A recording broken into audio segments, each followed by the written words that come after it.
So நான் இப்போ என்ன பண்ண போகிறேன்னா, எனக்கு இருக்கிற அந்த டேபிள்ஸில் அந்த நம்பர் ஆஃப் ரோஸில் எனக்கு எங்கெல்லாம் அந்த நேம் வந்து இங்கே நான் என்ன கொடுத்துருக்கேன்னா வேறு நேம், அதாவது எனக்கு 6 ஸ்டூடெண்ட்டோட நேம் இருந்துச்சு.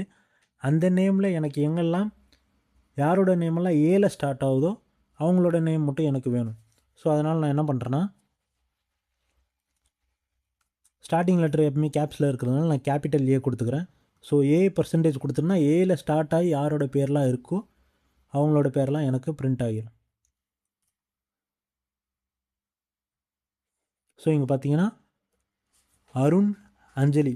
ஸோ இதெல்லாம் பார்த்தீங்கன்னா யாரோட பேர் ஏல ஸ்டார்ட் ஆகுதோ அவங்க பேரெல்லாம் வந்துருச்சு.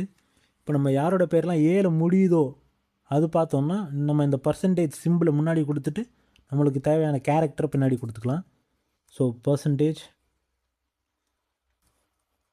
ஸோ லாஸ்ட்டில் முடிகிற லெட்டர் எப்பவுமே ஸ்மாலாக தான் இருக்குன்றதுனால நம்ம ஸ்மாலே கொடுத்துக்கலாம். ஸோ இப்போ என்ன ஆகுதுன்னு பார்க்கலாம். ஸோ இங்கே பார்த்தீங்கன்னா நம்மளுக்கு பிரியா, ஸ்னேகா யாரோட பேர்லாம் ஏல முடியுதோ ஸோ அவங்களோட பேர் வந்து நம்மளுக்கு வந்திருக்கு.